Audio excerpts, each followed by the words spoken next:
Jantung Thomas hampir berhenti berdetak saat dia berbelok di sudut gudang. Waktu seolah melambat saat pemandangan mengerikan terbentang di depan matanya. Di sana, di tengah halaman yang tertutup, berdiri Emily yang berusia 8 tahun, benar-benar dikelilingi oleh 14 anjing gembala Jerman berukuran besar. Tubuh mereka yang kuat membentuk lingkaran rapat di sekeliling tubuhnya yang kecil. Telinga mereka tegak, otot-otot menegang. Emily, nama itu tercekat di tenggorokannya. Saat kepanikan melandanya, dia menerjang maju, tahu bahwa dia terlalu jauh untuk menjangkaunya tepat waktu jika kelompok itu memutuskan untuk menyerang. Kepala anjing itu menoleh ke arah anak itu saat dia mengangkat tangan kecilnya ke udara. Kaki Thomas hampir tidak kuat menopangnya. Pada saat yang mengerikan itu, saat tangan Emily bergetar di udara, hal yang tak terpikirkan terjadi. Anjing pemimpin, Zeus, mengangkat kepalanya yang besar ke arah jari-jarinya yang terulur. Apa yang terjadi selanjutnya akan mengubah semua yang Thomas pikir dia tahu tentang ketakutan, penyembuhan, dan ikatan yang tak terpatahkan antara seorang anak yang terluka dan 14 jiwa yang diselamatkan. Tinggalkan suka dan bagikan pemikiran Anda di komentar, beserta kota tempat Anda menonton. Sekarang, mari kita lanjutkan dengan ceritanya. Thomas Walker tidak selalu menjadi sosok penyendiri yang sekarang dibisikkan oleh warga kota Millfield.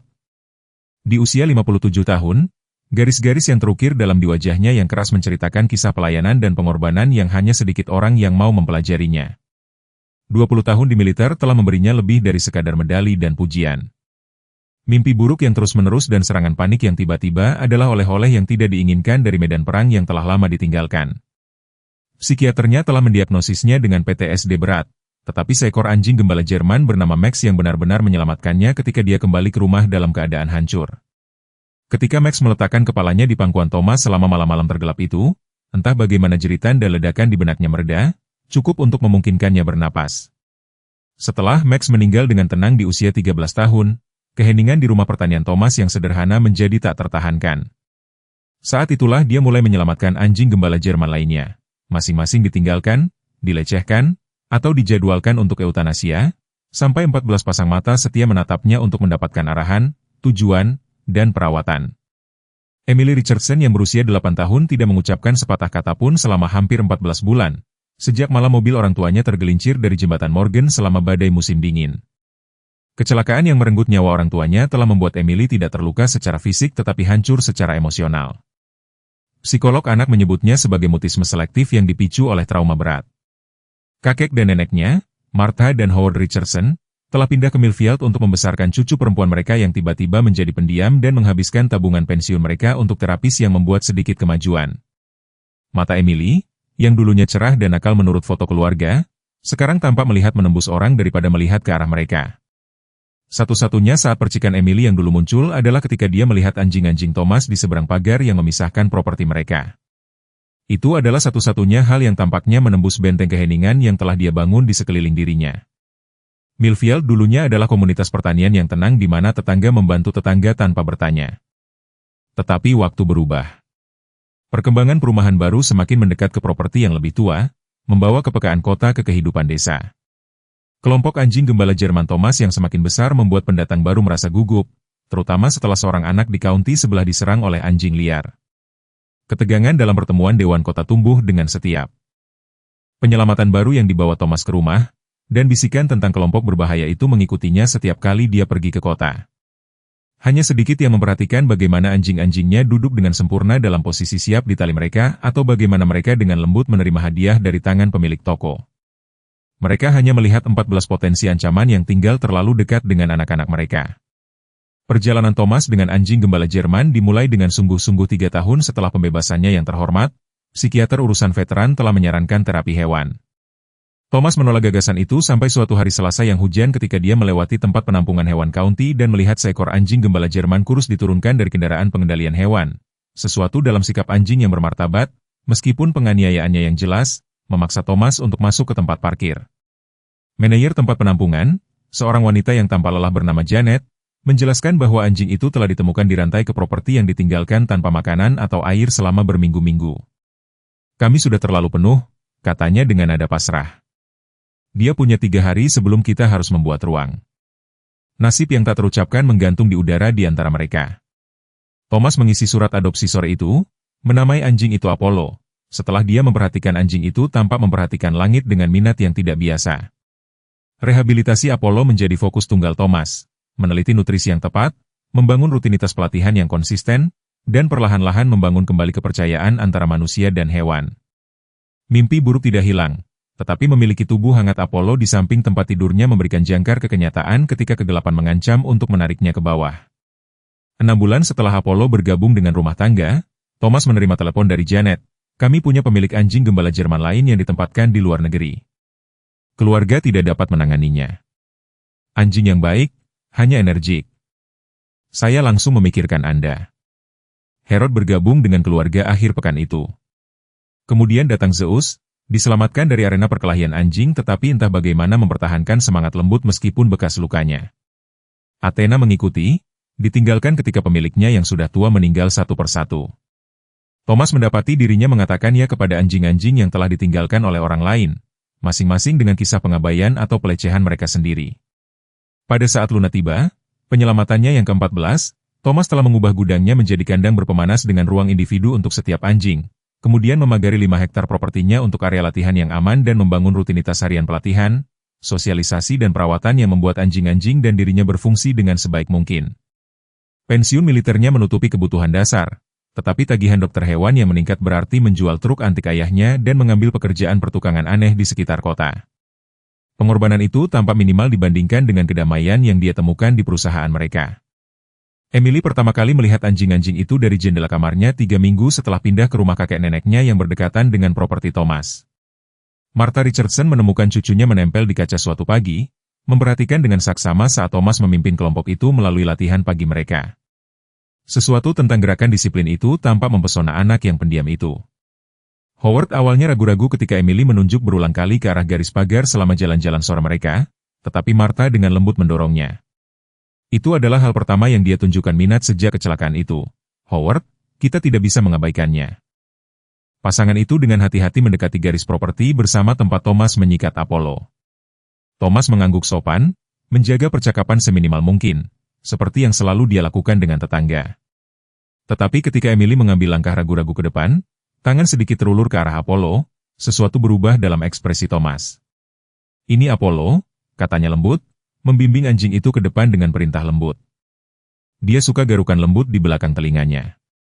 Tangan Emily tetap membeku di udara selama hampir 1 menit sebelum akhirnya melakukan kontak dengan bulu Apollo. Orang dewasa menyaksikan dalam diam saat setetes air mata mengalir di pipinya, respons emosional pertama yang mereka lihat sejak pemakaman. Malam itu, Emily makan seluruh makan malamnya untuk pertama kalinya dalam beberapa bulan. Keesokan harinya dia menunggu di dekat pagar sebelum Thomas bahkan muncul dari rumahnya.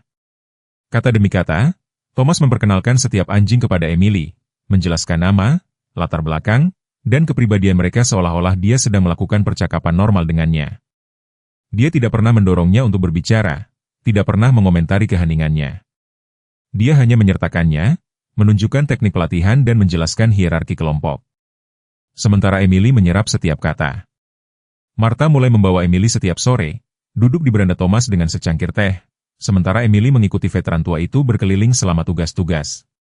2 bulan setelah kunjungan ini, Emily menyerahkan sikat kepada Thomas ketika sedang merawat Luna, dan Thomas meletakkan tangannya yang kasar di atas tangannya yang kecil, membimbingnya melalui pukulan yang tepat. Malam itu, Emily membisikkan, Luna, dalam tidurnya, kata pertama yang didengar kakek neneknya darinya dalam lebih dari setahun. Mereka menangis bersama di lorong di luar kamarnya, harapan tumbuh. Untuk pertama kalinya sejak kecelakaan itu, pertemuan komunitas tahunan kota jatuh pada malam Oktober yang luar biasa hangat. Thomas jarang menghadiri pertemuan semacam itu, lebih menyukai kesendiriannya, tetapi Janet telah meneleponnya pagi itu.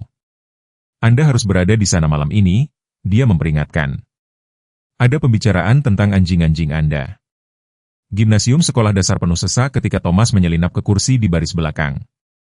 Setelah diskusi tentang perbaikan jalan dan festival musim gugur yang akan datang, Wali Kota Wilson berdeham dengan tidak nyaman, sekarang untuk mengatasi kekhawatiran yang diajukan oleh beberapa warga mengenai jumlah anjing yang cukup besar di properti Walker di Old Mill Road. Percakapan dengan cepat berubah menjadi perdebatan sengit. Rebecca Simmons, yang subdivisi barunya berbatasan dengan tanah Thomas, berdiri dengan petisi di tangan. 14 anjing gembala Jerman bukanlah jumlah hewan peliharaan yang wajar. Ini praktis operasi kandang komersial di daerah perumahan. Anak-anak saya takut bermain di halaman belakang kami sendiri. Beberapa kepala mengangguk setuju. Thomas tetap diam saat tuduhan menumpuk. Menggonggong, kebisingan, meskipun anjing-anjingnya dilatih dengan cermat. Bau, meskipun dia membersihkan kandang 2 kali sehari, yang paling merusak adalah masalah keamanan. Ini adalah anjing penyerang, desak Michael Peterson, kepala sekolah menengah atas. Satu kesalahan, satu gerbang dibiarkan tidak terkunci dan kita bisa mengalami tragedi di tangan kita. Janet membela Thomas, menjelaskan pekerjaan penyelamatannya dan pelatihan anjing. Howard Richardson mengejutkan semua orang dengan bergabung dengannya, menggambarkan efek positif anjing-anjing itu pada Emily. Tetapi gelombang berbalik ketika anggota Dewan Davis menyajikan foto-foto Emily berinteraksi dengan anjing-anjing itu, diambil tanpa sepengetahuan atau persetujuan Thomas. Apakah ini yang kita inginkan di komunitas kita? Seorang anak yang trauma yang terpapar hewan yang berpotensi berbahaya? Saya telah menghubungi layanan perlindungan anak yang berbagi kekhawatiran kami. Pernyataan itu menghantam Thomas seperti pukulan fisik. Wali Kota Wilson mengangkat tangannya untuk diam sebelum berbicara langsung kepada Thomas. Dewan menentang peraturan yang membatasi properti perumahan hingga maksimum 3 anjing, dengan pemilik yang ada diberi waktu 90 hari untuk mematuhi. Kami akan memberikan suara bulan depan, tetapi saya ingin Anda mendengar ini secara langsung sebelum rumor dimulai. Thomas merasakan setiap mata di ruangan itu tertuju padanya saat dia berdiri dan berjalan keluar tanpa sepatah kata pun. Punggungnya tegak seperti militer, meskipun beban yang baru saja diletakkan di pundaknya. Dia punya 90 hari untuk menemukan rumah bagi 11 anjing yang sudah ditinggalkan sekali sebelumnya, atau menghadapi mereka yang secara paksa disingkirkan. Komunitas tempat dia bertugas selama 15 tahun telah membuat keputusan mereka. Dia sekarang menjadi musuh. Batuk terus-menerus yang telah mengganggu Thomas sejak awal musim dingin tidak membaik meskipun antibiotik yang diresepkan Dr. Miller pada kunjungan terakhirnya. Mungkin hanya bronkitis yang menggali dalam-dalam. Thomas bersikeras ketika Janet menyatakan keprihatinan setelah mendengar batuknya yang berderak selama pengiriman pasokan.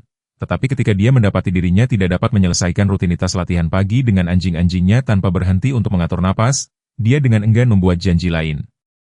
Ruang tunggu di pusat medis Millfield hampir kosong ketika namanya dipanggil. Ekspresi Dr. Miller tetap netral secara profesional saat dia mendengarkan paru-parunya. Tapi Thomas telah melihat cukup banyak berita buruk yang disampaikan di hari-hari militernya untuk mengenali sedikit pengetatan di sekitar matanya.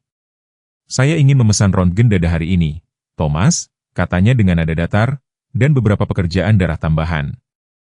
3 jam kemudian, duduk di seberang Dr. Miller dengan folder gambar di antara mereka, Thomas mengetahui bahwa batuk terus-menerus sama sekali bukan bronkitis.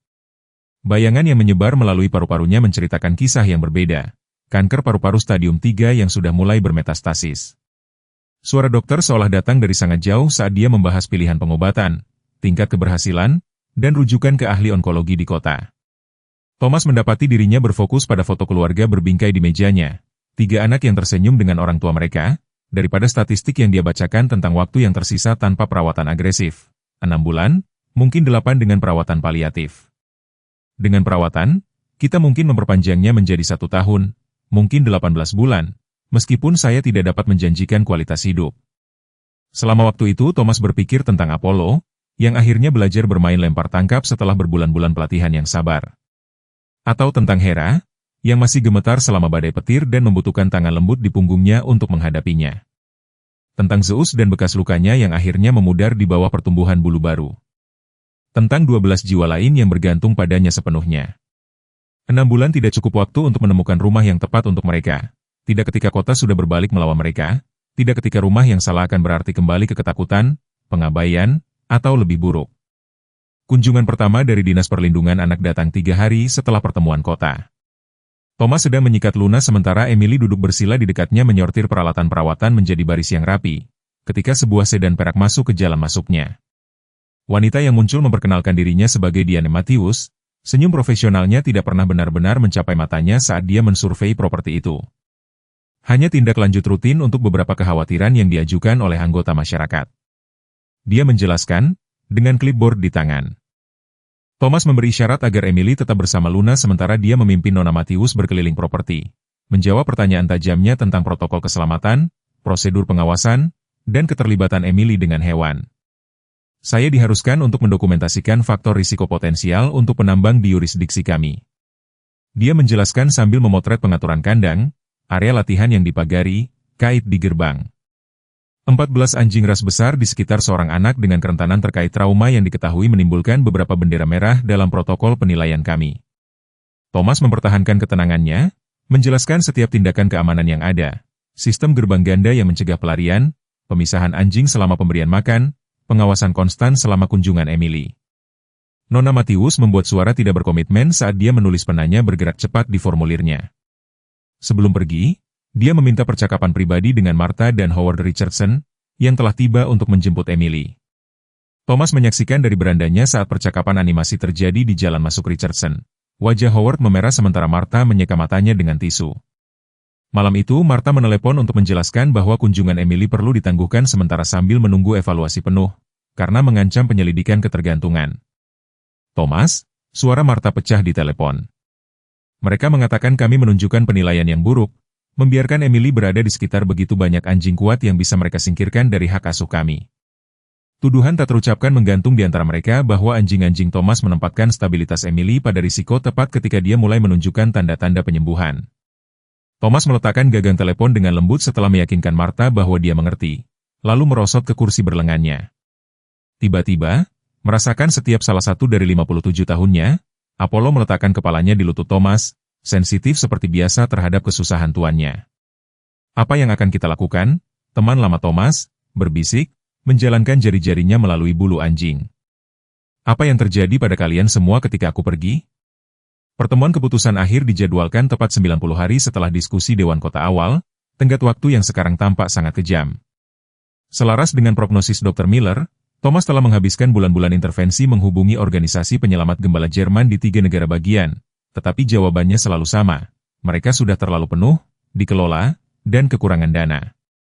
Tidak ada yang memiliki ruang untuk 11 anjing tambahan, terutama yang lebih tua dengan sejarah yang rumit.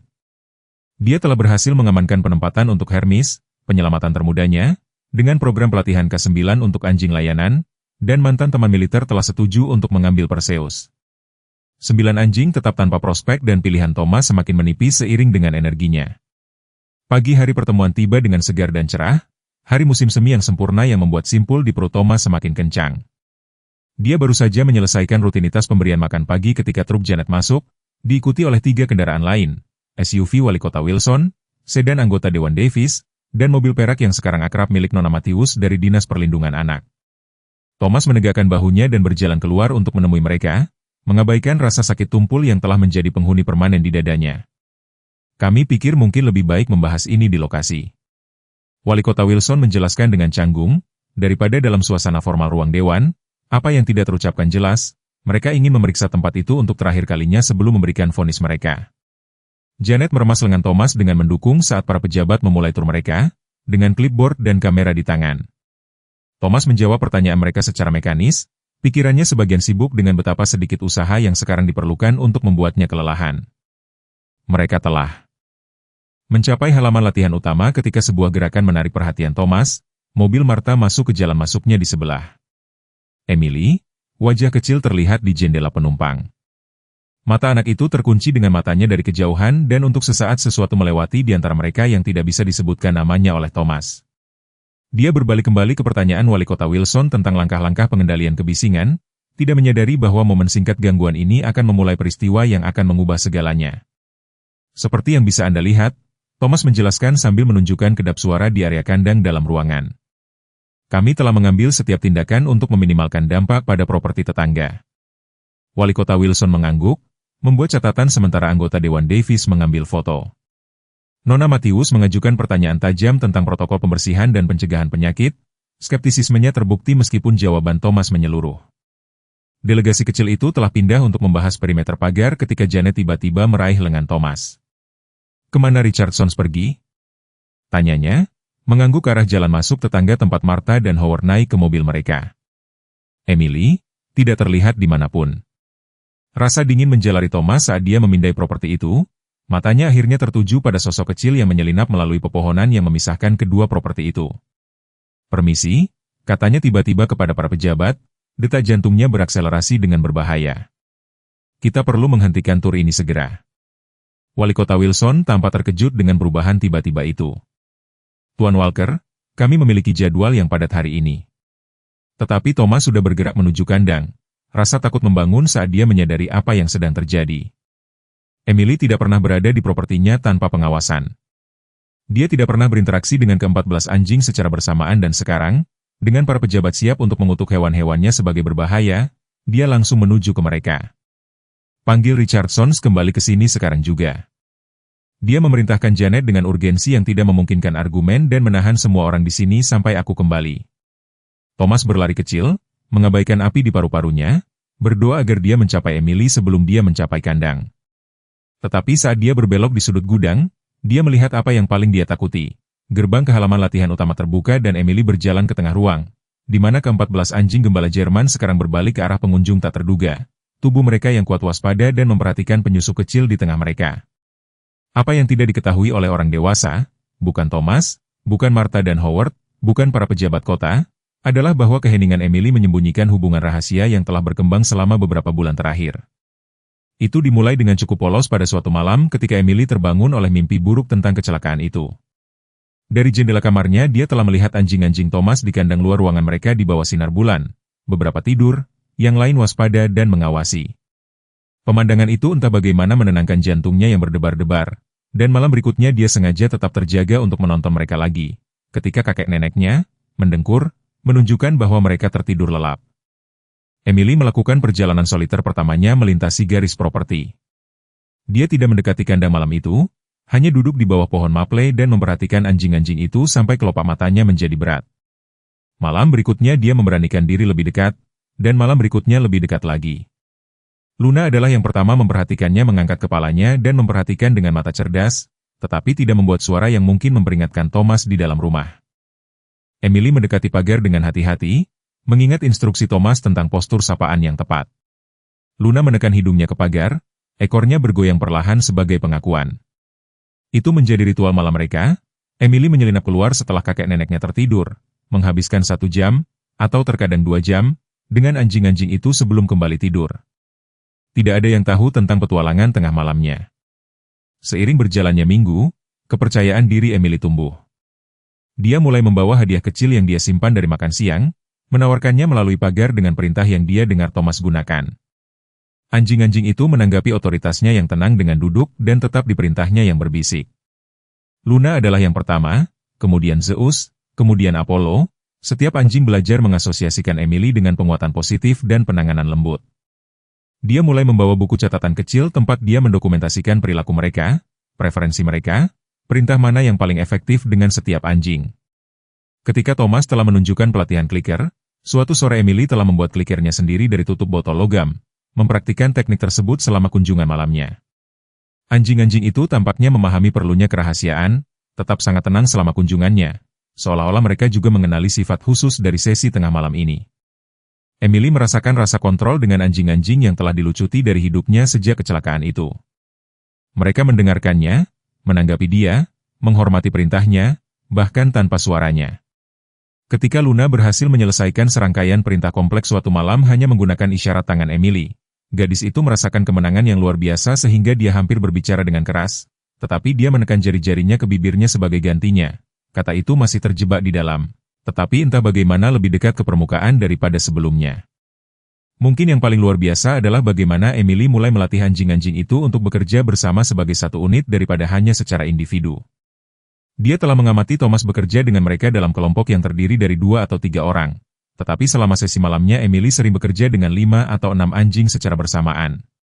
Dia mengembangkan sistem isyarat tangan yang mengarahkan anjing yang berbeda ke tugas yang berbeda. Zeus untuk mengambil barang, Luna untuk berjaga, Apollo untuk memimpin yang lain. Seiring waktu, dia memperluas sinyal-sinyal ini menjadi urutan yang kompleks dan anjing-anjing itu belajar merespon sebagai tim yang terkoordinasi. Emily mulai melihat pola dalam perilaku mereka, memahami anjing mana yang secara alami mengambil peran kepemimpinan dan mana yang lebih suka mengikuti. Dia menugaskan mereka tugas berdasarkan pengamatan ini, memanfaatkan kecenderungan alami mereka. Ketika dia menjatuhkan pita rambut birunya suatu malam, dia tercengang melihat anjing-anjing itu mengatur diri mereka sendiri tanpa perintah.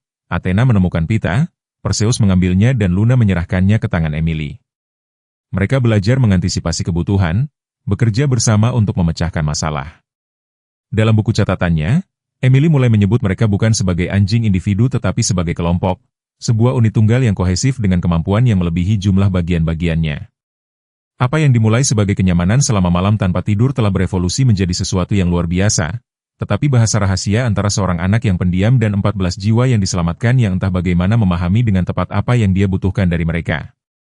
Thomas memperhatikan perubahan halus dalam perilaku anjingnya selama beberapa bulan terakhir. Peningkatan koordinasi selama latihan kelompok dan respons baru terhadap gerakan tangan tertentu yang belum pernah dia latih secara eksplisit, tetapi dia mengaitkan perubahan ini dengan sosialisasi berkelanjutan mereka satu sama lain. Dia tidak punya alasan untuk mencurigai kunjungan malam Emily, tidak tahu bahwa anak pendiam itu mengembangkan metode pelatihannya sendiri selama jam-jam ketika dia yakin semua orang tertidur. Yang dia perhatikan adalah terus memburuknya kesehatannya sendiri, yang disembunyikan dengan hati-hati dari semua orang kecuali dokternya. Batuknya semakin parah meskipun sudah minum obat, dan dia mulai mengalami nyeri tajam yang menjalar melalui dada dan punggungnya. Tidur menjadi sulit karena dia merasa semakin sulit bernapas saat berbaring. Dia mulai tidur di kursi santainya. Apollo, selalu di kakinya, waspada terhadap setiap napas yang berat. Janji medis Thomas semakin sering, masing-masing membawa berita yang lebih buruk dari sebelumnya. Kanker telah menyebar lebih cepat dari yang diharapkan, tumor tumbuh meskipun sudah menjalani perawatan awal. Kita perlu membahas untuk memindahkanmu ke opsi yang lebih agresif, kata Dr. Miller saat kunjungan terakhirnya, suaranya lembut tetapi langsung, dan saya sangat menyarankan kamu mempertimbangkan untuk membereskan urusanmu, Thomas. Bahkan dengan perawatan, kita berbicara tentang hitungan bulan daripada tahun. Thomas mengangguk, menerima prognosis dengan ketabahan yang sama seperti yang dia tunjukkan selama karir militernya dan sesudahnya. Kekhawatirannya bukan untuk dirinya sendiri tetapi untuk 14 nyawa yang bergantung padanya. Setiap aplikasi yang ditolak ke organisasi penyelamat, setiap panggilan tak terjawab ke calon pengadopsi, setiap hari yang berlalu membawanya lebih dekat ke pilihan yang mustahil. Dia berharap untuk menghindarinya. Apa yang terjadi pada mereka tanpaku? Tanyanya kepada Dr. Miller. Pertanyaan itu bukan medis, tetapi dokternya mengerti beban di baliknya.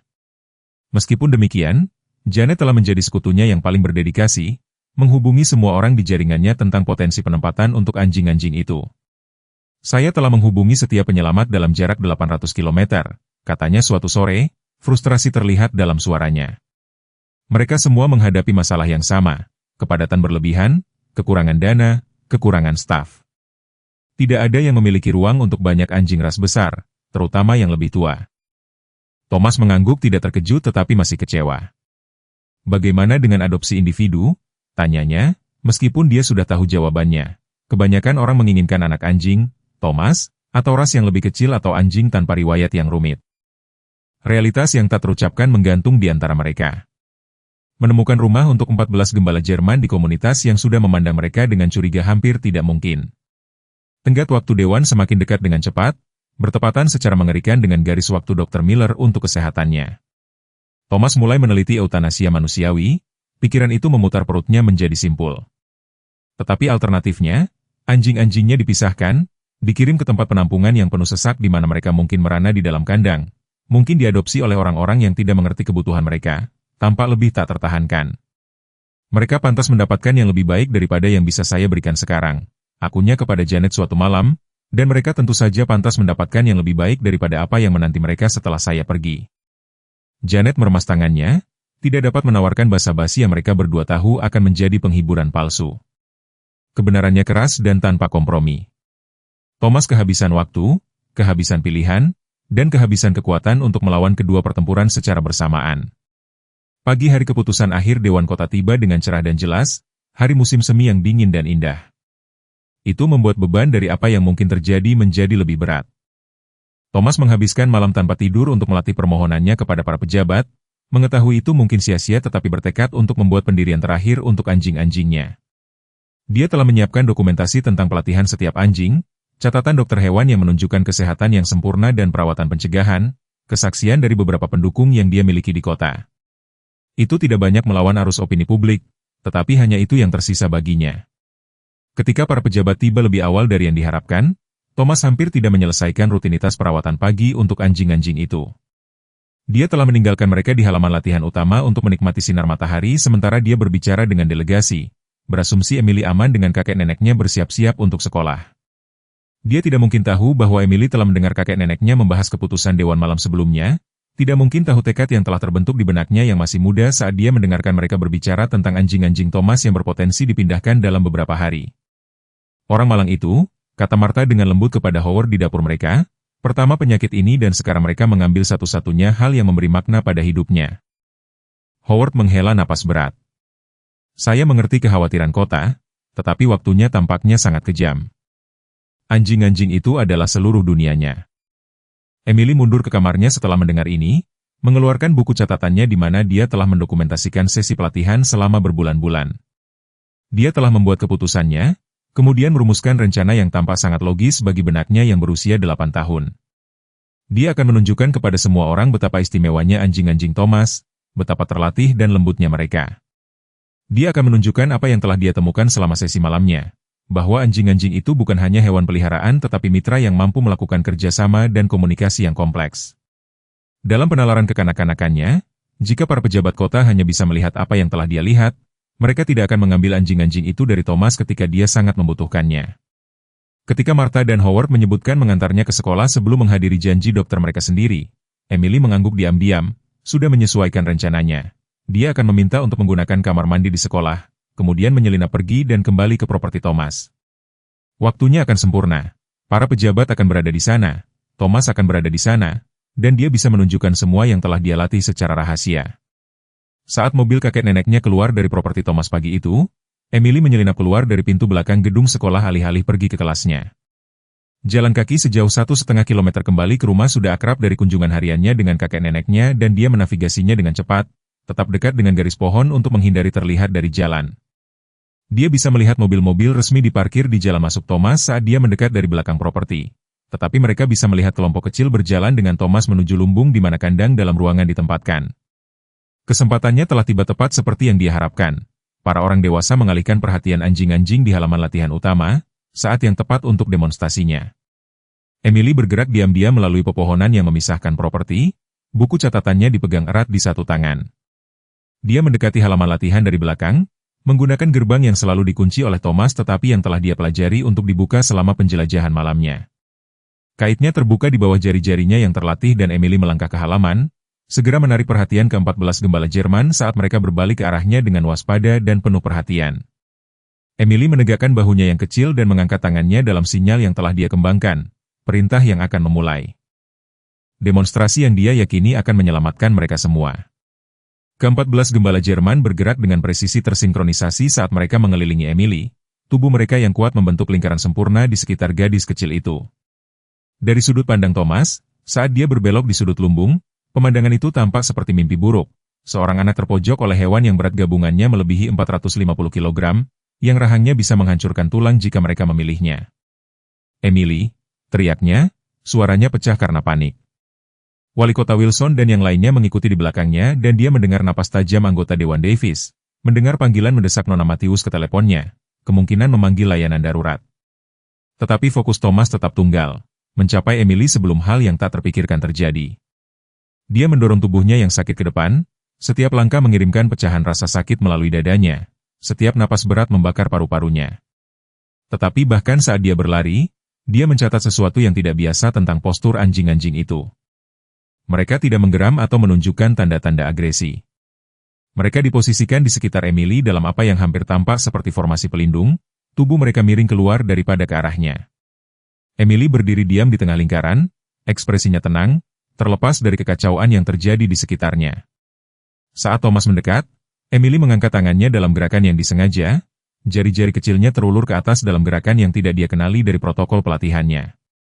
Zeus, anjing terbesar dengan berat lebih dari 45 kg, bergerak maju sedikit, matanya tertuju pada tangan Emily. Apa yang terjadi selanjutnya menyebabkan Thomas tersandung dan berhenti dengan tidak percaya. Pada beberapa sinyal tak terlihat dari jari-jari Emily, Zeus jatuh ke pinggulnya dan, dalam sinkronisasi sempurna, 13 anjing lainnya melakukan hal yang sama, menciptakan cincin gembala yang duduk di sekitar anak itu. Tangan Emily bergerak lagi, sentakan pergelangan tangannya yang halus, dan anjing-anjing itu menurunkan diri lebih jauh, perut ke tanah, moncong bertumpu pada kaki depan mereka. Transisi dari berdiri ke kepatuhan total ini telah terjadi dalam waktu kurang dari 3 detik dan telah terjadi dengan presisi militer yang belum pernah dicapai Thomas sendiri dengan seluruh kawanan. Jantung Thomas, yang sudah bekerja keras di bawah tekanan penyakit dan pengerahan tenaga, tampaknya kejang di dadanya, rasa sakit yang menghancurkan menjalar ke lengan kirinya saat dia melihat Emily membuat gerakan tangan lain, yang ini diarahkan khusus ke Apollo. Anjing itu segera berdiri dan mendekatinya, menerima camilan kecil dari sakunya yang tidak dia sadari sedang dibawanya. Ekspresi Emily menunjukkan konsentrasi penuh saat dia bergerak melalui apa yang jelas merupakan urutan yang dilatih, mengarahkan anjing individu dan kelompok kecil melalui manuver yang kompleks, hanya menggunakan sinyal tangan diam. Di belakangnya, Thomas samar-samar menyadari para pejabat yang menonton dalam keheningan yang terpana. Desahan terkejut Janet, kamera yang diangkat untuk mendokumentasikan demonstrasi yang tak terduga itu. Tetapi detail periferal ini memudar saat rasa sakit di dadanya meningkat, menjadi cengkeraman yang meremas dengan setiap detak jantung. Penglihatannya mulai menyempit, bintik-bintik hitam menari di tepinya saat dia berjuang untuk tetap berdiri. Dia perlu mencapai Emily, perlu memahami apa yang dia saksikan, perlu melindunginya jika situasinya berubah, tetapi tubuhnya mengecewakannya pada saat yang genting. Thomas mengambil satu langkah lagi maju sebelum lututnya menekuk di bawahnya. Dia mendengar dirinya membuat suara tercekik saat dia jatuh ke jalan kerikil, langit miring pada sudut yang aneh di atasnya. Rasa sakit itu transenden sekarang, menghapus semua sensasi lain, kecuali untuk detasemen yang aneh saat dia melihat Emily berbalik mendengar suaranya jatuh. Matanya melebar saat dia melihatnya di tanah dan mulutnya terbuka dalam apa yang mungkin teriakan, meskipun tidak ada suara yang keluar dari anak pendiam itu. Thomas mencoba mengangkat tangannya untuk memberi sinyal bahwa dia baik-baik saja, untuk menyuruhnya menjauh, tetapi lengannya tidak menanggapi perintahnya. Saat kesadaran mulai menghilang, hal terakhir yang dilihat Thomas adalah tangan Emily bergerak dalam pola baru dan ke-14 anjing tiba-tiba waspada. Kepala berbalik secara bersamaan ke arahnya yang jatuh. Dunia menjadi gelap bagi Thomas, rasa sakit akhirnya mereda saat kesadarannya surut. Pikiran terakhirnya yang koheren adalah penyesalan bahwa dia tidak akan pernah tahu bagaimana Emily telah membentuk ikatan seperti itu dengan anjingnya, bahwa dia tidak akan pernah melihat hasil dari keputusan Dewan, bahwa dia telah gagal dalam janjinya untuk melindungi hewan-hewan yang telah menyelamatkannya. Dalam kegelapan, Thomas samar-samar menyadari keributan di sekitarnya, suara-suara yang meninggi karena khawatir, derit kerikil di bawah kaki yang berlari, seseorang memanggil namanya dengan urgensi yang meningkat. Tetapi sensasi ini jauh, seolah-olah menjangkaunya melalui air yang dalam.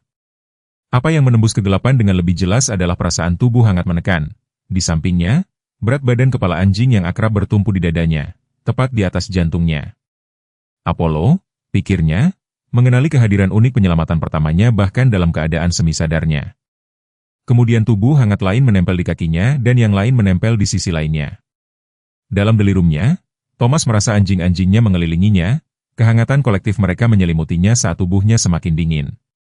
Lidah kasar menjilat tangannya, yang lain wajahnya, anjing-anjing itu menawarkan kenyamanan dengan satu-satunya cara yang mereka tahu, tekanan di dadanya meningkat sedikit. Bukan Apollo, bagaimanapun juga, tetapi Zeus, yang terbesar dari penyelamatannya, menekan dengan kuat tepat di bawah tulang dada Thomas dalam gerakan berirama yang tampak disengaja daripada acak. Dan melalui kabut keadaan semi kesadaran, Thomas berpikir dia mendengar suara seorang anak, jelas, tinggi dan memerintah, meskipun itu tidak mungkin. Emily tidak berbicara selama lebih dari setahun, namun suara itu terus mengeluarkan perintah pendek dan tepat yang diikuti oleh tanggapan langsung dari anjing-anjing. Wali Kota Wilson, demi Tuhan, jauhkan hewan-hewan itu darinya. Suara anggota Dewan Davis menembus kabut Thomas. Mereka bisa menyerangnya. Thomas ingin memprotes, untuk menjelaskan bahwa anjing-anjing itu membantu, tidak menyakiti, tetapi dia tidak bisa membentuk kata-kata. Dia merasakan tangan mencoba menarik Zeus menjauh dari dadanya, mendengar geraman peringatan dari anjing-anjingnya. Kemudian suara Emily lagi, mustahil, namun tak salah lagi, dapat, hentikan bantuan mereka padanya. Kejutan semata-mata mendengar anak pendiam itu berbicara membekukan semua orang sejenak. Dalam jeda itu suara Janet bergabung dengan paduan suara. Dengarkan dia. Anjing itu melakukan kompresi dada. Saya telah melihat anjing-anjing pelayan dilatih untuk ini. Tekanan di dada Thomas berlanjut tanpa gangguan. Berat Zeus, dikendalikan dengan tepat untuk memberikan dukungan penyelamatan nyawa bagi jantung Thomas yang gagal. Anjing lain, Athena, menilai dari pola bulunya yang khas di lengannya, telah memposisikan dirinya dengan moncongnya di dekat wajahnya, tampaknya memantau pernapasannya. Anjing ketiga telah berlari ke rumah dan kembali menyeret apa yang dikenali Thomas sebagai peralatan medis daruratnya yang dia simpan untuk perawatan anjing. Sebuah masker oksigen, bagian dari peralatan medis lapangannya dari hari-hari militer, sedang didorong ke wajahnya oleh gigi Apollo yang berhati-hati.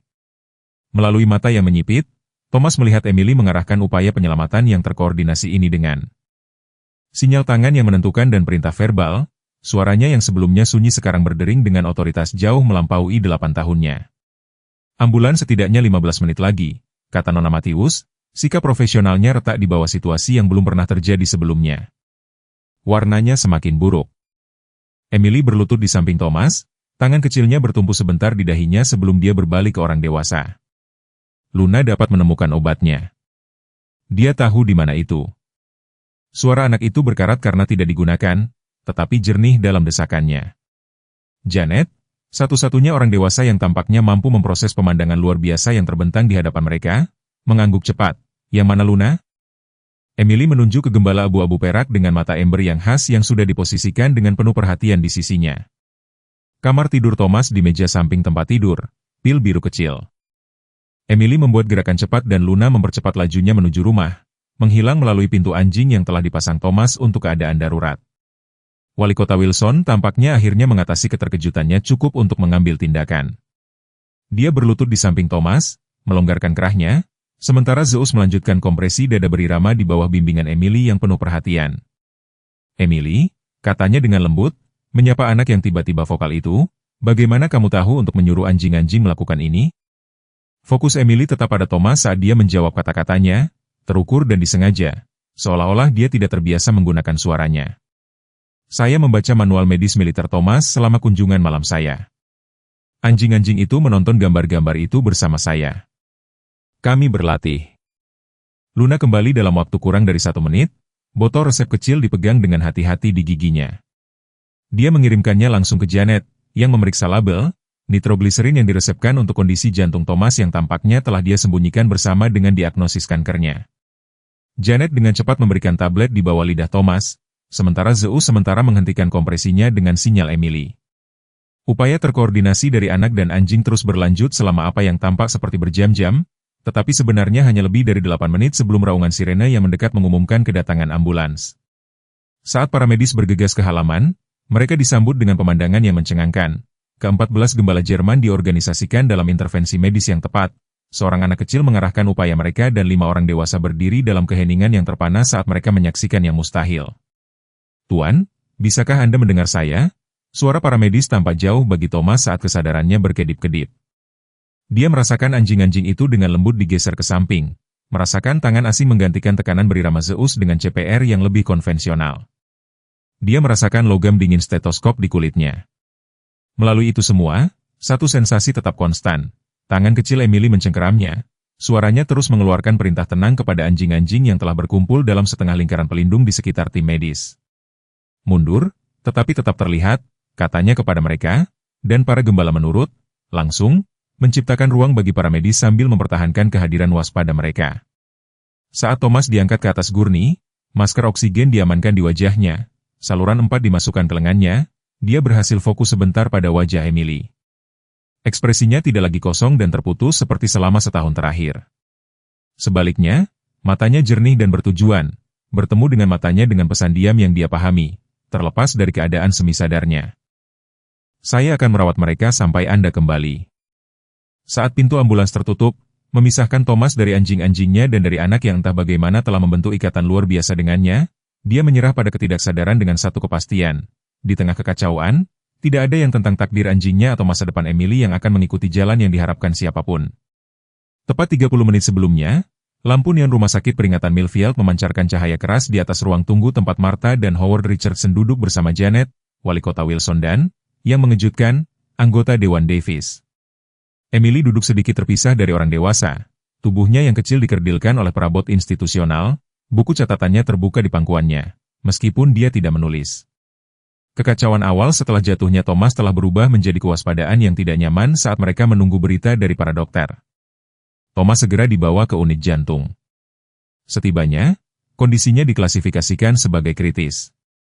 Dr. Miller bergabung dengan tim darurat, membawa pengetahuannya tentang diagnosis kanker Thomas untuk menanggung perawatannya. 3 jam telah berlalu dengan hanya pembaruan minimal. Thomas stabil tetapi tidak sadarkan diri, menjalani tes dan menerima perawatan untuk serangan jantung dan kondisi dasarnya. Martha melingkarkan lengannya di sekitar Emily, masih memproses keterkejutan mendengar cucunya berbicara setelah lebih dari setahun keheningan. "Kapan kamu mulai berbicara lagi, sayang?" dia bertanya dengan lembut.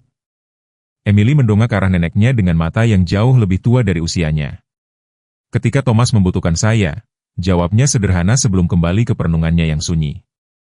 Orang dewasa bertukar pandang khawatir di atas kepalanya, masing-masing berjuang untuk mendamaikan peristiwa yang telah mereka saksikan dengan pemahaman mereka sebelumnya tentang baik Emily maupun anjing-anjing Thomas. Respons terkoordinasi dari gembala Jerman tidak seperti apapun yang pernah mereka lihat sebelumnya. Bukan hanya kepatuhan yang terlatih tetapi sesuatu yang mendekati kecerdasan yang terorganisir, tetapi diarahkan oleh seorang anak yang mereka semua yakini terjebak dalam keheningan traumatis. Dr. Miller muncul dari area perawatan tepat setelah pukul 2 siang, ekspresinya serius saat dia mendekati kelompok yang menunggu.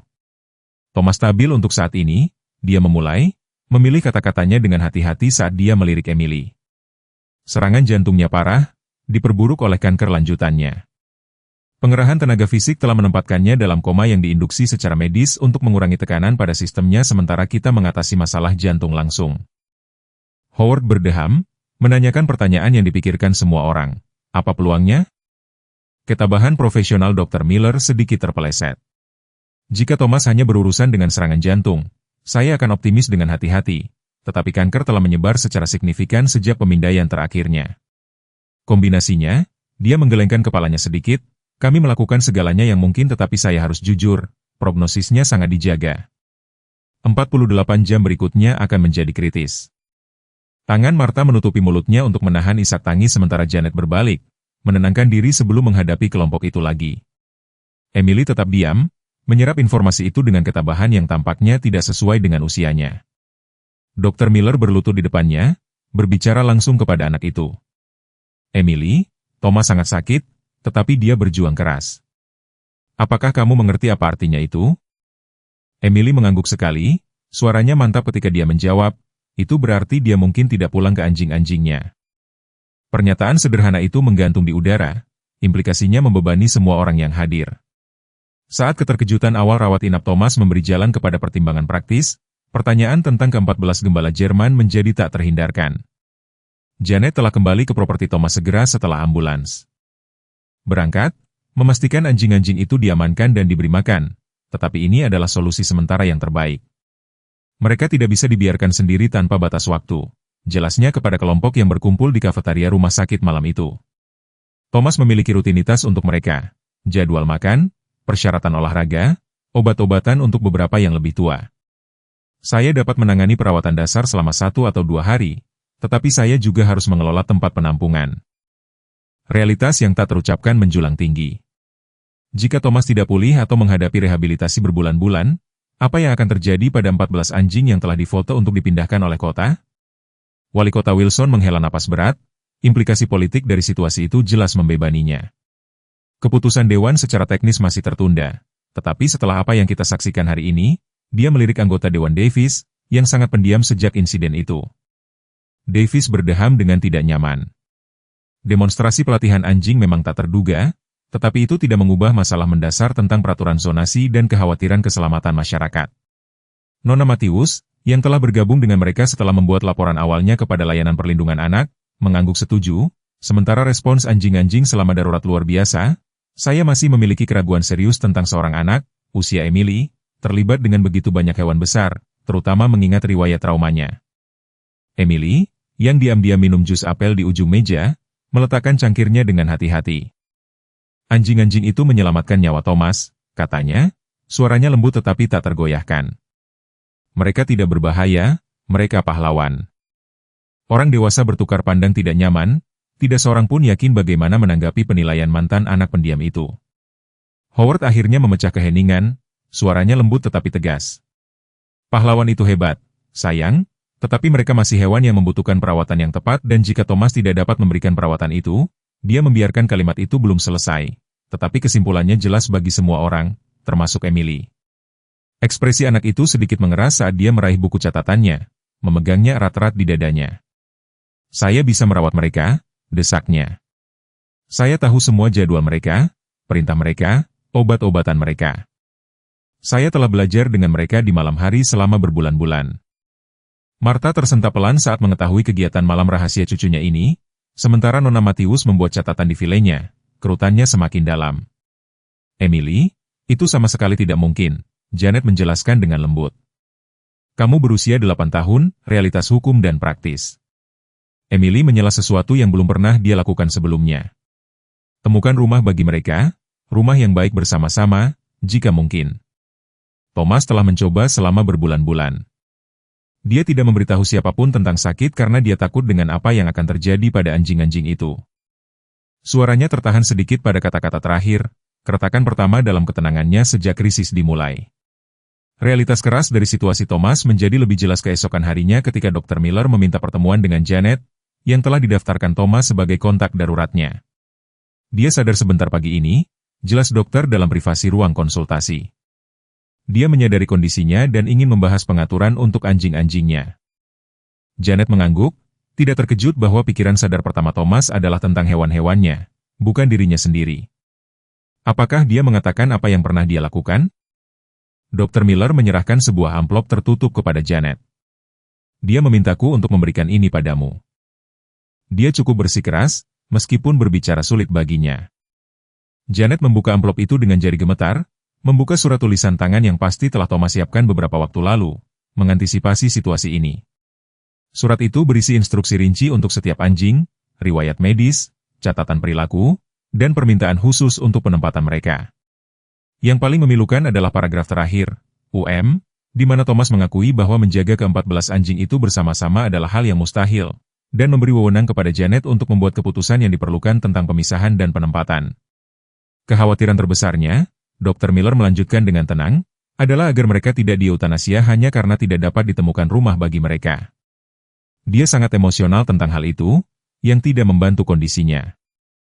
Janet melipat surat itu dengan hati-hati, air mata mengalir diam-diam di pipinya. Aku sudah menelepon sejak kemarin, akunya, ada tempat penyelamatan German Shepherd di Colorado yang mungkin mau mengambil 3 dari mereka, program pelatihan K9 tertarik untuk mengevaluasi 2 lainnya, tetapi yang lebih tua, yang memiliki masalah kesehatan atau komplikasi perilaku, dia menggelengkan kepalanya, tidak dapat menyelesaikan pikirannya. Dr. Miller meletakkan tangan yang menghibur di bahu Janet. Dia juga bertanya secara khusus tentang Emily. Dia ingin tahu bahwa dia baik-baik saja dan bahwa dia akan memiliki hubungan dengan setidaknya beberapa anjing. Dia tampaknya percaya itu penting untuk proses penyembuhannya. Ketika Janet berbagi surat Thomas dengan keluarga Richardson sore itu, Martha menangis terbuka sementara Howard mondar-mandir di koridor rumah sakit, wajahnya tampak khawatir. Kita tidak bisa mengambil salah satu anjing itu sendiri, katanya, akhirnya menyuarakan apa yang mereka semua tahu, atau perjanjian sewa melarang hewan peliharaan apapun, apalagi ras besar. Ironi yang kejam itu tidak luput dari perhatian siapapun. Emily akhirnya mulai berbicara lagi, dipicu oleh hubungannya dengan anjing-anjing Thomas. Namun mempertahankan hubungan itu tampaknya mustahil dalam keadaan tersebut. Nona Matius, yang telah kembali untuk penilaian lanjutan, meninjau surat Thomas dengan ketidakberpihakan profesional. Meskipun saya menghargai kekhawatiran Tuan Walker, katanya hati-hati, prioritas saya haruslah kesejahteraan Emily, mengingat trauma yang telah dia alami. Menetapkan stabilitas adalah yang terpenting. Memperkenalkan lebih banyak kehilangan dan pemisahan dengan membentuk ikatan dengan hewan yang pada akhirnya akan dipindahkan dapat melakukan lebih banyak kerugian daripada kebaikan. Emily, yang bersikeras untuk dilibatkan dalam semua diskusi tentang anjing-anjing itu, mendongak dari buku catatannya pada kata-kata ini, ekspresinya beralih dari fokus menjadi kesusahan untuk pertama kalinya sejak krisis dimulai. Kalian tidak bisa memisahkan kami, katanya pelan. Kata-kata itu ditujukan bukan hanya pada Nona Matius, tetapi pada semua orang dewasa yang memutuskan nasibnya dan nasib ke-14 German Shepherd. Kami keluarga sekarang. Pernyataan sederhana itu menggantung di udara. Kebenaran emosionalnya tak terbantahkan, bahkan ketika implementasi praktisnya tampak mustahil di bawah beban peraturan, realitas medis, dan kekhawatiran orang dewasa yang tiba-tiba berkumpul pada seorang gadis berusia 8 tahun dan 14 anjing yang masa depannya telah terjalin secara tak terpisahkan melalui keadaan yang tidak seorang pun dari mereka pilih. Thomas sadar kembali pada hari ketiga perawatannya di rumah sakit, kondisinya ditingkatkan dari kritis menjadi serius tetapi stabil. Dr. Miller dengan hati-hati mengurangi sedasinya, memungkinkan dia periode terjaga, sambil memantau dengan cermat tanda-tanda vitalnya untuk setiap indikasi kesusahan. Janet telah berjaga di sisi tempat tidurnya, bergantian dengan Martha dan Howard, yang membawa kabar terbaru tentang Emily dan anjing-anjing itu. Selama salah satu rotasi itu, Martha tiba dengan sebuah paket kecil yang bersikeras. Dikirimkan Emily kepada Thomas, sebuah kartu buatan tangan yang berisi foto setiap anjing dengan nama mereka yang dicetak dengan hati-hati di bawahnya. Dia ingin kau melihat bahwa mereka semua baik-baik saja. Martha menjelaskan saat dia meletakkan kartu itu di meja samping tempat tidur Thomas. Janet telah menginap di propertimu semalaman, dan Howard dan aku telah membantu di siang hari. Thomas mengangguk lemah, rasa terima kasihnya terlihat meskipun dia tidak dapat berbicara banyak karena masker oksigen. Saat Martha menyesuaikan susunan barang-barang di meja kecil itu, sikunya menjatuhkan dompet Thomas ke lantai, isinya tumpah ke lolium. Dia dengan cepat berlutut untuk mengumpulkan barang-barang yang berserakan, kartu asuransi, kartu identitas militer, beberapa tanda terima yang terlipat, dan foto usang yang telah disembunyikan di saku bagian dalam. Tangan Martha membeku saat dia mengangkat foto itu, matanya membelalak mengenali. Gambar itu menunjukkan Thomas muda berseragam berdiri di samping pasangan berusia awal 30-an. Wanita itu menggendong seorang balita dengan mata yang familiar. Ini adalah, dia mulai, suaranya menghilang saat hubungan yang mustahil terbentuk di benaknya. Tetapi Thomas menatapnya, ekspresinya mengonfirmasi apa yang sudah dia sadari. Dengan tangan gemetar, Martha membalik foto itu, membaca tulisan yang memudar di bagian belakang. Robert, Sarah, dan Emily bersama Sersan Walker, pengiriman keberangkatan 2018. Dia merosot ke kursi di samping tempat tidur Thomas, foto itu masih tergenggam di jarinya. Kau mengenal mereka. Kau mengenal putra dan menantu kami. Itu bukan pertanyaan, tetapi pernyataan pemahaman yang baru muncul. Thomas mengangguk perlahan, lalu, dengan susah payah, meraih buku catatan dan pena yang telah disediakan staf rumah sakit untuk komunikasi. Tulisannya goyah tetapi terbaca. Robert berada di bawah komandoku, orang baik, bangga dengan keluarganya. Martha menatap kata-kata itu, lalu kembali ke foto yang menghubungkan pria sekarat di depannya dengan putra dan menantu yang telah dia hilangkan. Emily tidak ingat, kan? Dia masih sangat kecil. Kemudian Thomas menggelengkan kepalanya, menulis lagi, dia baru berusia 4 tahun. Aku langsung mengenalinya ketika kau pindah di sebelah. Tidak percaya kebetulan ini. Howard tiba di rumah sakit 30 menit kemudian untuk menemukan istrinya masih duduk di samping tempat tidur Thomas. Foto itu sekarang disertai dengan beberapa halaman penjelasan tulisan tangan Thomas. Howard membaca setiap halaman dengan rasa heran yang meningkat, sesekali melirik Thomas seolah melihatnya untuk pertama kalinya. Kau ada di sana, katanya akhirnya, suaranya serak karena emosi. Malam kecelakaan, kau adalah petugas pertama yang datang. Thomas mengangguk, rasa sakit terlihat di matanya yang tidak ada hubungannya dengan kondisi fisiknya. Dia menulis perlahan dengan, sedang mengemudi pulang dari janji VA, melihat mobil mereka keluar dari jembatan, segera menghampiri mereka, tetapi, dia berhenti pena melayang di atas kertas sebelum melanjutkan. Robert sudah pergi. Sarah sadar tetapi terjebak. Emily di kursi belakang, tidak sadar tetapi bernapas, memanggil layanan darurat, tetap bersamanya sampai bantuan tiba. Martha menutup mulutnya dengan tangannya, air mata mengalir dengan bebas.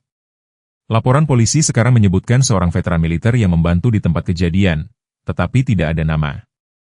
Kau tidak pernah maju.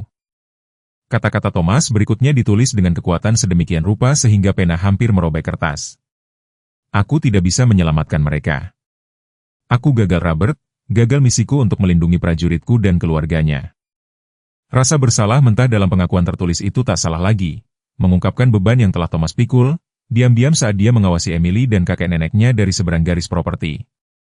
Tidak dapat menjembatani kesenjangan yang diciptakan oleh kegagalannya yang dirasakan, Howard meletakkan tangan di bahu Thomas, kejutan awalnya memberi jalan pada pengertian.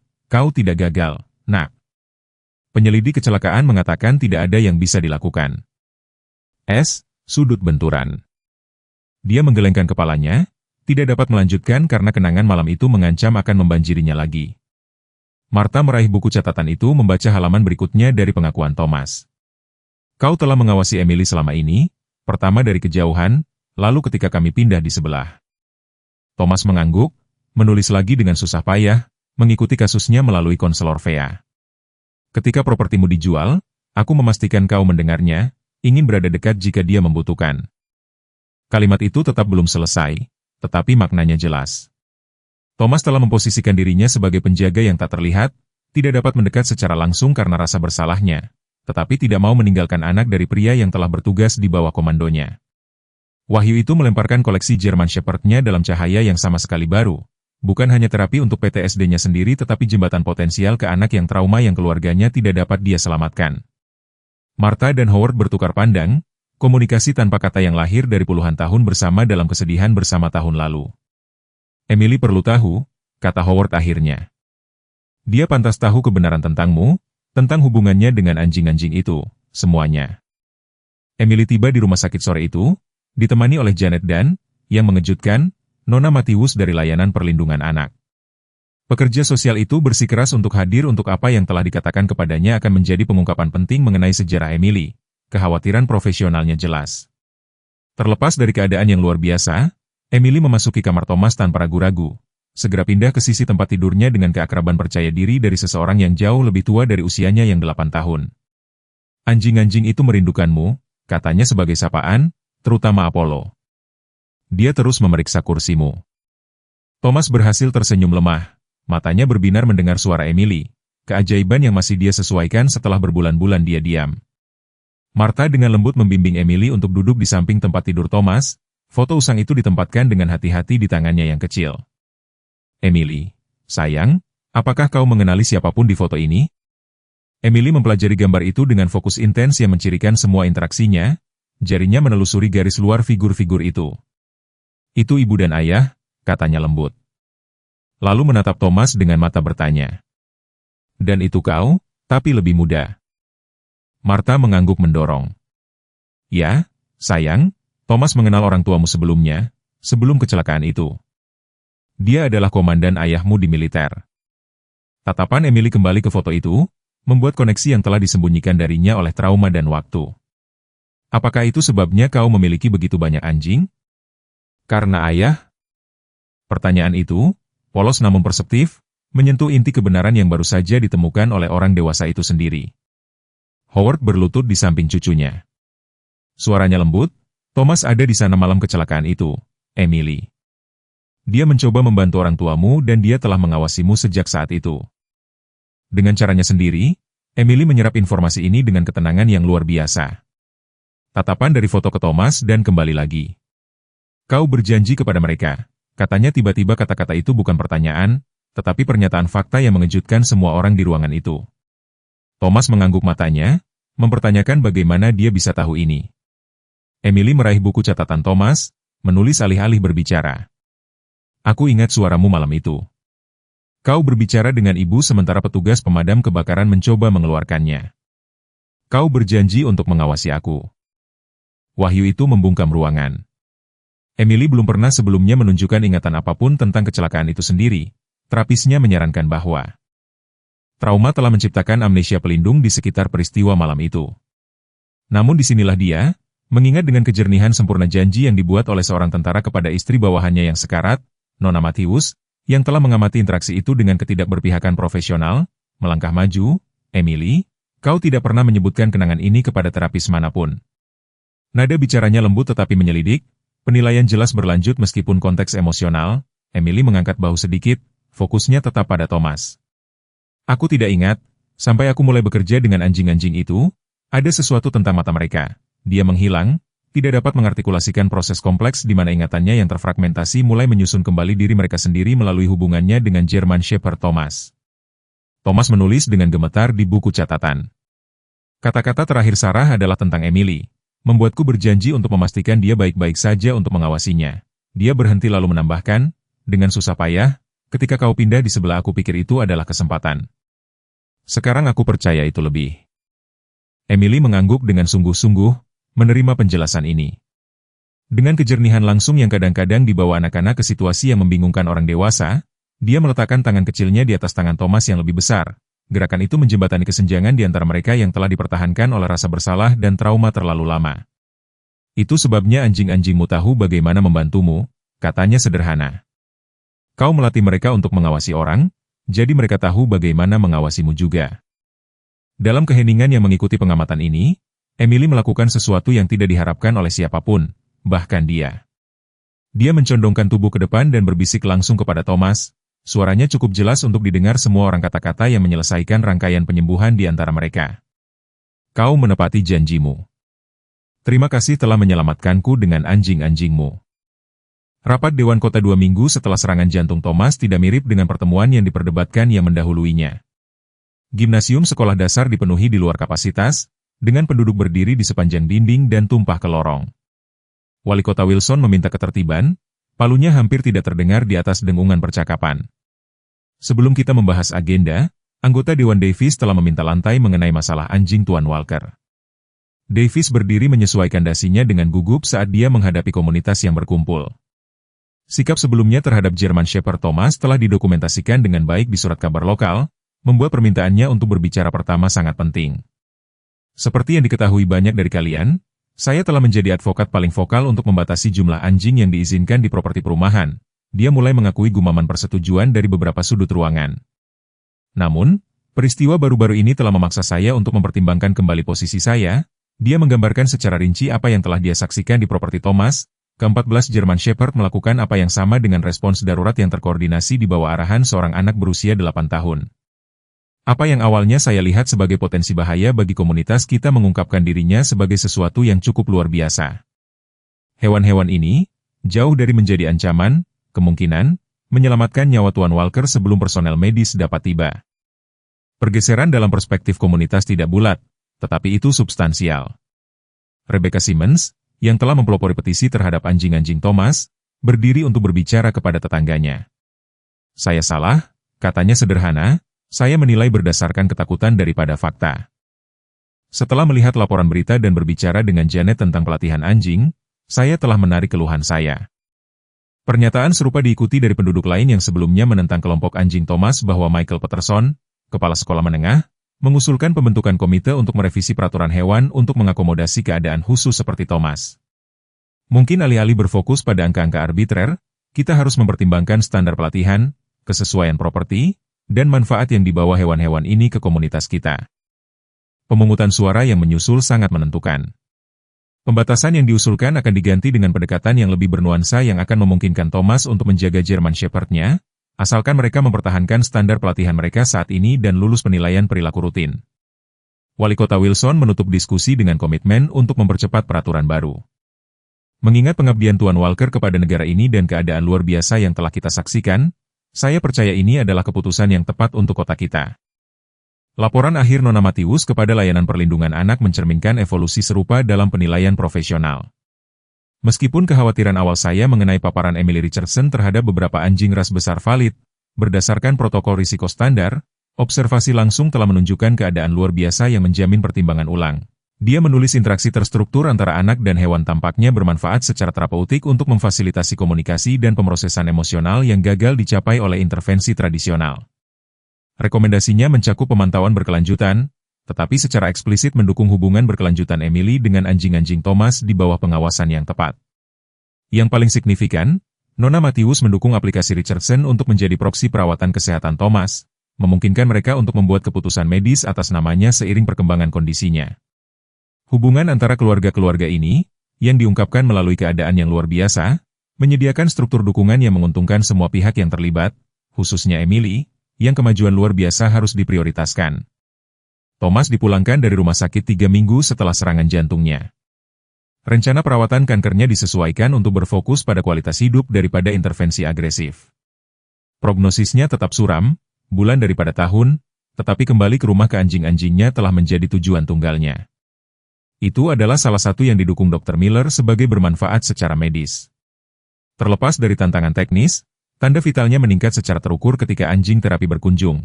Dia mencatat dalam dokumen pemulangannya. Sementara perawatan di rumah akan membutuhkan dukungan yang signifikan, saya percaya kesejahteraan psikologisnya akan mendapat manfaat dari lingkungan yang akrab. Apa yang tidak diantisipasi oleh siapapun adalah tingkat dukungan komunitas yang terwujud setelah dinas militer Thomas dan hubungannya dengan orang tua Emily menjadi pengetahuan publik. Sukarelawan muncul untuk membangun jalan kursi roda ke beranda depan. Layanan keperawatan lokal menawarkan tarif yang lebih rendah untuk membantu kesehatan rumah tangga. Janet mengatur jadwal sukarelawan bergilir untuk membantu perawatan anjing. Yang paling mengejutkan, Michael Peterson mengatur agar siswa sekolah menengah yang membutuhkan jam pelayanan masyarakat untuk membantu pemeliharaan properti di bawah pengawasan Howard. Jaringan dukungan yang terbentuk di sekitar Thomas, Emily, dan ke-14 German Shepherd menunjukkan kapasitas komunitas untuk kasih sayang yang telah tidak aktif daripada tidak ada. 1 tahun setelah serangan jantung Thomas, garis properti antara tanahnya dan keluarga Richardson secara efektif menghilang. Gerbang sekarang menghubungkan kedua halaman, memungkinkan pergerakan mudah antar rumah tangga. Kesehatan Thomas telah stabil sampai batas tertentu dengan perawatan paliatif yang dikelola dengan hati-hati, meskipun semua orang memahami penangguhan hukuman itu bersifat sementara daripada permanen. German Shepherd membagi waktu mereka di antara kedua properti, tetapi meskipun mereka mempertahankan tempat tinggal utama mereka di barn Thomas yang diubah, di mana Emily sekarang menghabiskan sebagian besar sore hari setelah sekolah, suaranya telah kembali sepenuhnya. Meskipun dia tetap selektif tentang kapan dan dengan siapa dia berbicara dengan Thomas, percakapannya mengalir bebas, terutama ketika membahas pelatihan anjing atau kegiatan sekolahnya. Mimpi buruk yang telah menghantuinya sejak kecelakaan itu telah berkurang secara signifikan, digantikan oleh mimpi masa kanak-kanak yang lebih biasa. Martha sering menemukan cucunya tertidur di kursi baca. Di samping tempat tidur Thomas, seekor German Shepherd meringkuk melindungi di kakinya, yang lain di sisi Thomas di sebuah pemandangan penyembuhan yang melampaui pendekatan terapeutik konvensional. Di malam hari yang hangat, tetangga sering berhenti saat berjalan melewati properti yang bergabung menyaksikan pemandangan luar biasa Emily yang melatih para gembala melalui latihan-pelatihan mereka di bawah bimbingan Thomas. Dia telah mengembangkan kemampuan alaminya untuk bekerja dengan anjing-anjing itu menjadi perangkat keterampilan terstruktur yang menarik perhatian dari pelatih profesional. Beberapa dari gembala telah disertifikasi sebagai anjing terapi, melakukan kunjungan mingguan ke rumah sakit tempat Thomas menerima perawatan. Luna dan Zeus telah mencapai status anjing layanan. Kinerja mereka selama keadaan darurat medis Thomas diakui sebagai luar biasa bahkan oleh standar profesional. Anjing-anjing yang tersisa melanjutkan pelatihan mereka di bawah arahan Emily. Tujuan kolektif mereka berevolusi dari terapi pribadi Thomas menjadi misi pelayanan masyarakat yang lebih luas. Saat Thomas menyaksikan dari berandanya tangki oksigen di sisinya, dengan pemandangan Emily, dikelilingi oleh 14 German Shepherd, tidak lagi mewakili bahaya yang pernah mengkhawatirkan kota, tetapi lebih merupakan janji, yang dipenuhi lintas generasi, perlindungan, penyembuhan, dan menemukan keluarga di tempat yang paling tak terduga. Dalam kisah Thomas Walker, kita melihat bahwa penyembuhan sejati datang bukan dari isolasi tetapi dari hubungan, bahkan ketika hubungan itu dimulai dengan rasa sakit. Banyak dari kita yang membawa beban janji yang dibuat, nyawa yang tidak bisa kita selamatkan atau kata-kata yang tidak terucapkan. Seperti Thomas, kita mungkin mundur di balik pagar yang kita buat sendiri, percaya bahwa pelayanan terbesar kita adalah keheningan, tetapi ingat ini, kadang-kadang luka terbesar kita menjadi jalur menuju tujuan kita yang paling bermakna. Anjing-anjing yang menyelamatkan Thomas bukan hanya hewan peliharaan. Mereka adalah jembatan antara hati yang hancur. Adalah dan Emily membawa penyembuhan melintasi batas-batas yang tidak dapat dilintasi oleh kata-kata bagi kita yang berada di bab-bab kehidupan selanjutnya. Thomas mengingatkan kita bahwa nilai kita tidak diukur dengan kesehatan yang sempurna atau waktu yang tidak terbatas, tetapi dengan janji yang kita tepati dan kehidupan yang kita sentuh, betapapun tidak sempurnanya. Bekas luka kita, terlihat dan tidak terlihat, tidak mendiskualifikasi kita dari pelayanan. Mereka secara unik memenuhi syarat kita untuk memahami rasa sakit orang lain. Saya harap Anda menikmati cerita hari ini. Berlangganan saluran sehingga Anda tidak melewatkan lebih banyak cerita seperti ini. Tinggalkan suka dan komentar di bawah apa yang Anda pikirkan tentang cerita itu. Sampai jumpa di video berikutnya.